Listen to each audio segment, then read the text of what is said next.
1,40,00,000 ఎకరాల్లో పడాల్సిన పంటలు కేవలం 70 లక్షల ఎకరాలకు వచ్చింది. మా కొరుట్ల కాన్స్టిట్యున్సీలో కూడా పోయినసారి కంటే ఇప్పటికి చూస్తే దగ్గర దగ్గర 7-8 వేల. మా అదృష్టం బాగుండి కొన్ని వర్షాలు పడ్డాయి. ఒక 2 రోజులు వర్షం పడగానే ఇక భుజాలు తడుముకున్న చూడాలి, ఇక ఎగిరేసిరు భుజాలు. అవసరం లేదు కాళేశ్వరం నీళ్ళంతా ఎల్లంపల్లికెళ్ళి వస్తున్నాయి అని చెప్పేసి.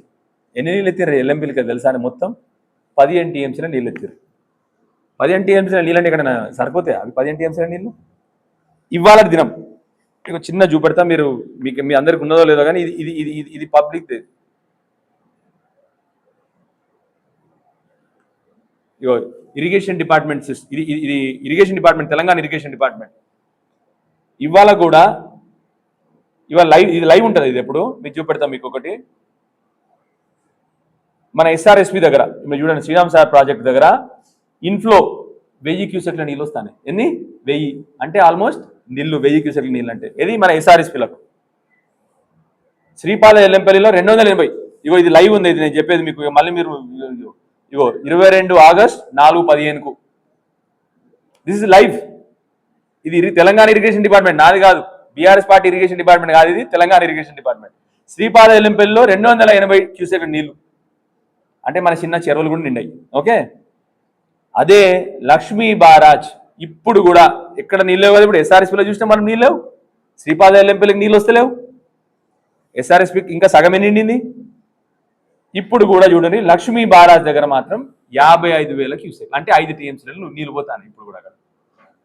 ఇది లైవ్. ఇది మళ్ళీ నేను మీరు మళ్ళీ కొద్దిసేపు అయినాక మేధావుల మీటింగ్, ఇప్పుడు మేము ప్రెస్ మీట్ పెట్టాగానే మళ్ళీ మేధావుల మీటింగ్ ప్రెస్ మీట్ పెడతారు. ఇప్పుడు మహామేధావులు అందరూ ప్రెస్ మీట్ పెడతారు.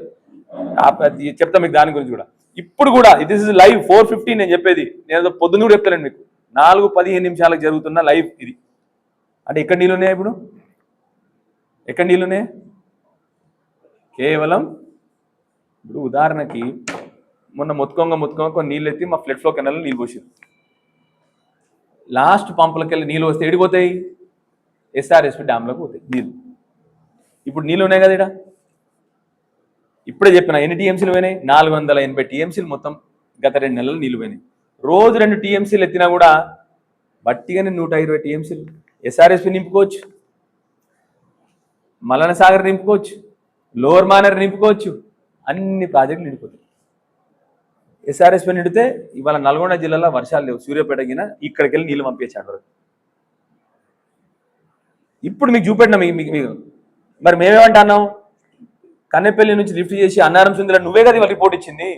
ఇవాళ కేంద్రం కూడా రిపోర్ట్ ఇచ్చింది కదా అన్నారం సుందిల మంచిగా ఉన్నాయని. ఇక అన్నిటికంటే దారి చెప్తాం మీకు. వీళ్ళు తుమ్మడి ఎట్టి అని జోకేస్తారు కదా. తుమ్మడి ఎట్టి నుంచి ఏడి నీళ్ళు తీసుకొస్తామన్నారు వాళ్ళు, అదే సుందిల నీళ్ళు తీసుకొస్తామన్నారు మరి వాళ్ళు కూడా. ఇప్పుడు మేము ఇప్పటికన్నా ఇవాళ కూడా చూపెట్టినా మీకు, మీరు లైవ్ కూడా చూపెట్టినా మీకు. ఇప్పటికీ 5 టీఎంసీల నీళ్లు ఆడపోతాన్నాయి. ఇక్కడ ఎక్కడ నీళ్ళు వస్తారో ఎస్ఆర్ఎస్పీలకు 1000 క్యూసెక్ల నీళ్ళు వస్తున్నాయి. శ్రీపాద ఎల్లంపల్లిందుకు 200. ఇన్ని రోజులు ఇవే అబద్ధాలు, మూర్ఖత్వ మాటలు, ప్రజలను మభ్యపట్టడము, బూతులు తప్ప ఇంకొక పని చేయలేదు. ఇప్పుడన్నా దయచేసి మిమ్మల్ని కోరుతా ఉన్నాము, 480 టీఎంసీల నీళ్లు పోయినాయి. మీరు ఇవాళ మొదలుపెట్టినా కూడా, ఎందుకంటే అక్కడ ఇదే ఫ్లో అక్టోబర్ కాదు నవంబర్ వరకు కూడా ఉంటుంది. మీకు ఇప్పుడే చూపెట్టిన ఎండాకాలంలో కూడా 5,000 క్యూసెక్ల నీళ్లు ఉండే ఏకైక జాగా మనకు మేడిగడ్డ. మీ అందరికి ఇప్పుడు ఇది కూడా చూపెట్టినా, జూన్ 1 రోజు ఎక్కడ వర్షాలు పడలే. జూన్ లాస్ట్ వీక్లో వర్షాలు పడ్డాయి. జూన్ 1 రోజు కూడా అక్కడ 3,500 క్యూసెక్ల నీళ్లు పోయినాయి. ఇది ఇరిగేషన్ డిపార్ట్మెంట్ ఇచ్చిన రిపోర్ట్. 3,500 క్యూసెక్లు నీళ్ళు పోయినాయి. ఇవాళ 50,000-60,000 క్యూసెక్లు నీళ్ళు పోతున్నాయి. ఇప్పుడు ఎక్కడైనా నీళ్ళు ఉన్నాయి ఇంకెక్కడైనా? ఇప్పటికన్నా మంచి ఆలోచనలు వచ్చి నువ్వు చేసే పనులకు కేంద్రం కూడా నేను బయటకు పోనిస్తలేదు. నువ్వు ఏమేమి తిక్క పనులు చేస్తున్నావు అంటే ఆడ ఏం స్కామ్లు చేయబోతున్నావు అని కేంద్ర ప్రభుత్వం బాధ్యత అంటే అనడం కాదు, కానీ ఏమన్నా కానీ ఆయన మా తెలంగాణ రాష్ట్ర ముఖ్యమంత్రి. నువ్వు ఎన్ని గలీజ్ పనులు చేస్తే కేంద్రం నేను ఆపాలని నాడా బాధ అయితే ఉంది. యాక్చువల్లీ కేంద్రాన్ని కూడా తప్పది. ఒక రాష్ట్ర ముఖ్యమంత్రి బయటకు పోయి మేము ఇండస్ట్రీస్ తీసుకొస్తామంటే ఆపడం కేంద్రాన్ని కూడా చాలా తప్పది.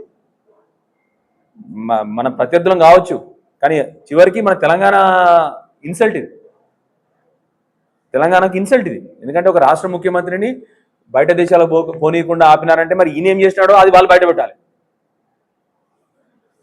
ఒక రాష్ట్ర ముఖ్యమంత్రి ఇండస్ట్రీస్ కోసం బయట దేశాలకు పోతున్నారంటే కేంద్రం ఆపింది అంటే అది మన రాష్ట్రానికి కూడా పెద్ద ఇన్సల్ట్ అని. అది ఏదో చిన్న ముచ్చట కాదు. మన రాష్ట్రానికి నెంబర్ 1 సిటిజన్ కదా ఆయన, ఎండదంటే ముఖ్యమంత్రిని ఆయన పంపించలేదంటే అది మన రాష్ట్రానికి కూడా పెద్ద ఇన్సల్ట్ అది.